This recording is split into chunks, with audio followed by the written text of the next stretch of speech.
Good morning once again, church. God bless you for studying again today with me. Here we are beginning the Gospel of Mark. We finished Revelation yesterday. It's a beautiful gospel that we're about to explore. The Gospel of Mark is unique, very unique. And today we're just going to have an introduction because when you think about Mark, yes, of course, most of scholarship, if not the majority of scholarship, understands that this book called the Gospel of Mark is attributed to the author Mark. But who is Mark? What does he do? We don't really see him as a leader in the early church. In the book of Acts, we don't really see him as an apostle. He wasn't one of the 12 that walked with Jesus. We don't hear much at all about him in the New Testament. But there are clues to help us understand who this person is and where they got their information about Jesus to write this gospel. Scholarship thinks this gospel was written probably in about 70 AD, which is, how do we know? We weren't there. But nonetheless, based on the history that they've discovered, that's the point of a date for this gospel. But let's back up a minute this morning and look at this gospel from a different angle.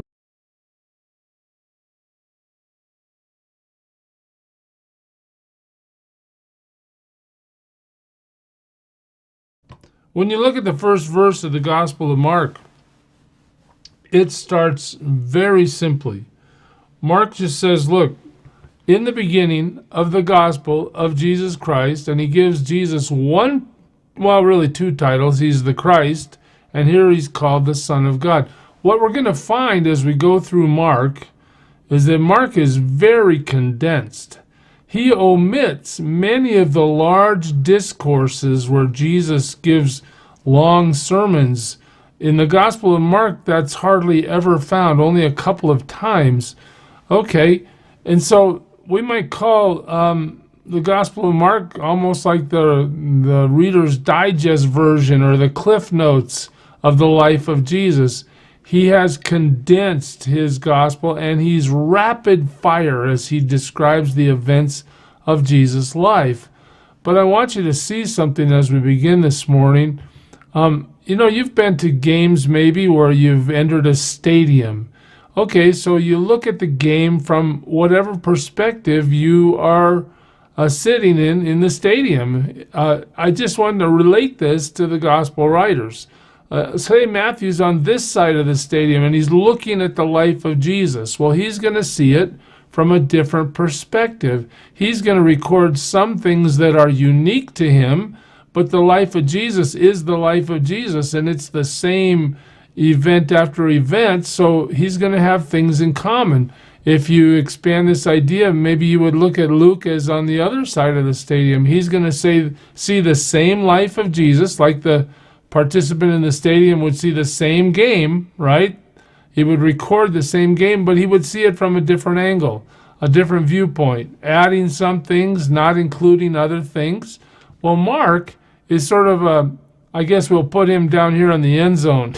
He's the guy that he sees the game. It's the same game. He sees the life of Jesus, but his version is a little bit different than the others. His isn't the same. And just to round out the whole thing, well, before we do that, let's look at these three Gospels, because the scholarship says that these three Gospels are basically very, very similar. They include much of the same history of Jesus' life. In fact, they've even given them a name. They're called the Synoptic Gospels, meaning that they're all almost synchronized. They're together in so many ways. All right, we'll see that as we look at Mark's gospel. But we also want to think about John before we leave. John's gospel is sort of like the blimp that's flying over the top of the stadium. John is probably the greatest Christological testimony to who Jesus is and the deity of Jesus and the majesty of Jesus. John will focus on the theology of what's happening from up above, the big picture view, where the Synoptic Gospels largely just tell the story, although there's certainly a ton of Christology in all of them as well.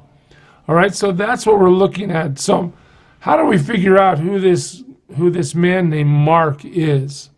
Well, the best way to do it is to go through the New Testament and see if we can find him. So let's do that. I'm going to take you to Acts chapter 12. If you remember in Acts chapter 12, King Herod has killed James, one of the main apostles in Jesus' ministry. He just slew him with a sword, and he saw that that was so popular among the people that he arrested Peter as well, and he was planning on killing Peter as well to gain even more popularity with the Jews. Well, what happens? God gives Peter a heavenly jailbreak, and Peter's walking down the street after the angel says, "Go ahead, get out of here. I've got you all the way out to the street. Take off." Well, in verse 11, we read this: when Peter came to himself, because I think he thought he was dreaming, he said, "Now I am sure that the Lord has sent his angel and rescued me from the hand of Herod and from all that the Jewish people were expecting." In other words, they wanted him dead. But in the next verse, we watch this. It says, when he realized this, he went to the house of Mary, the mother of John. So here we see there's a mom named Mary and there's a son named John. But now we're told whose other name was Mark. Okay. So now we have two names for this man, John and Mark. Where many were gathered together and were praying. If you remember that story, Peter keeps knocking on the door, and even when the young lady comes to open the door, she's so excited that it's Peter, she doesn't open the door. Peter's standing outside knocking on the door. But this would tell us that Mark has had contact with Peter. All right. We also know that he has two names, John Mark. We also know that his mother's name is Mary. Okay, so there are some clues. We know Mark is somehow connected to Peter. Mark was there in this event to understand the story that Peter gives about the miracle, the fact that God's power has released Peter from the clutches of Herod. Okay, well, that's one place to go in this. If you look a little further in chapter 12, when Paul and Barnabas come back from Jerusalem, they bring somebody with them. Watch this. Paul and Barnabas, or Saul as Paul's name was at that point, they returned from Jerusalem. When they had completed their service, they were delivering an offering to the people of Jerusalem, bringing with them John, whose other name was Mark. Okay, so now we know, again, two names, but now we know that Mark has contact with Paul as well as Peter, and Barnabas as well. In fact, we'll learn more about that relationship in a minute, but there's a problem. There's a problem. You know, this church in Antioch sends Paul and Barnabas on the first missionary trip. And here's the account in chapter 13. While they were worshiping the Lord and fasting, the Holy Spirit said, "Set apart for me Barnabas and Saul for the work to which I have called them." They're about to leave on the first missionary journey. Now, Paul and his companions set sail from Paphos and came to Perga in Pamphylia, and John left them and returned to Jerusalem. Do you see this? John Mark, and we'll make sure it was John Mark here in a second, but John Mark apparently accompanied Paul and Barnabas on this first missionary journey, but he got halfway through it and he left. He returned to Jerusalem. He said, in essence, "Guys, you know, I've had enough of this missionary life. I'm not going to do this anymore. I got to go." We don't know exactly why he had to go. Was somebody in his family sick? Did he have a medical emergency himself? Was he just homesick? Was he not into traveling? Well, we're not sure, but what we're told is that he left. All right, he left. Okay, well, later on in the second missionary journey, when you get to Acts chapter 15, Barnabas wanted to take with them John called Mark. Paul wants to go back through the cities that he visited on the first journey. He's going to take Barnabas with him. That's the plan on the second trip. And Barnabas says, "Well, you know, we took John Mark before. Let's take him again. Well, Paul doesn't like that idea. Why? Well, let's just watch. But Paul thought best not to take with them one who had withdrawn from them in Pamphylia and had not gone with them to the work. In other words, Paul is stuck on the fact that Mark left last time they went on a journey, and Paul's upset about it. He doesn't want to take him again. Why should we take a deserter with us? Let's just go and do the work. Well, this ends sort of badly, doesn't it? In verse 39 we read, and there arose a sharp disagreement, so that they separated from each other. Paul and Barnabas split. They go separate ways. Why? What's the manner of contention? Mark is a deserter in Paul's mind. Mark is not going to accompany them on the second journey. And Barnabas is so upset about that he says, well, okay, if you don't want Mark, I'm not going either. Barnabas took Mark with him and sailed away to Cyprus. So now Paul's going without Barnabas and without Mark because Mark abandoned them in the first missionary journey. So we understand now that there is some trouble, some discord between Paul and Mark, right? Barnabas has tried to reunite them, but he was unsuccessful. All right, so we get that far. That's a little more about Mark, but again, when you search the New Testament, you'll find something else. And that is that this disagreement, discord that Paul had towards Mark went away. It was forgiven. They were restored. How do I know? Well, when you get to the end of the book of Colossians, you know, many times at the end of these books, the Apostle Paul or whoever's writing the book, the Apostle Peter, they'll list people that they want you to greet.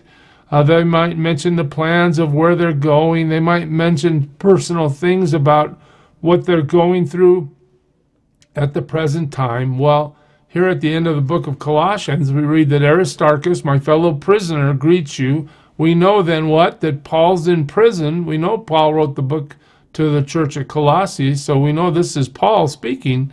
Okay? Aristarchus, my fellow prisoner, greets you, and Mark, the cousin of Barnabas. So now we find out something else about Mark. Well, a couple things. One is Mark is now with Paul, right? Mark is with him. There must have been some kind of resolution to their conflict, and now we see that Mark is also the cousin related to Barnabas, right? So, and Mark, the cousin of Barnabas, concerning whom you have received instructions, if he comes to you, welcome him.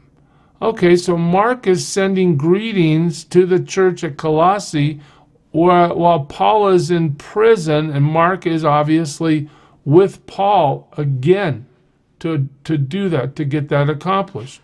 Well, you read again about Mark in one of the letters Paul wrote, 2 Timothy 4. Luke alone was with me, but look at this.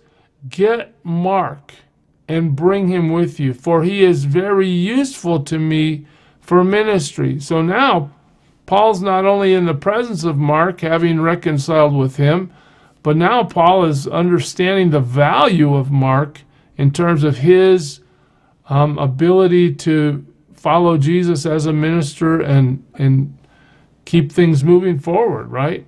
So there's been reconciliation, but when we look at two guys, let me just say it this way. If you look at the book of Acts, you'll see that the first half of the book of Acts basically is about Peter and the founding of the church. As Jesus says, you're going to witness to me in Jerusalem, Judea, Samaria, and the outermost part of the world. Well, when we look at the first half of the book of Acts, we see that Peter takes care of Jerusalem, Judea, and Samaria. And the second half of the book of Acts is largely about Paul, okay, who takes it to the uttermost parts of the world. All right, what we're going to find, though, as we study, is that Peter has the greater influence on Mark. When we get to the end of Peter's first letter, we read, she who is at Babylon, that's Rome, who is likewise chosen, sends you greetings, and so does Mark, my son. Now we find Mark in Rome with Peter. What does that tell us? Well, here's how scholarship has interpreted these things. Scholarship has basically said that Mark writes his gospel through the eyes of Peter.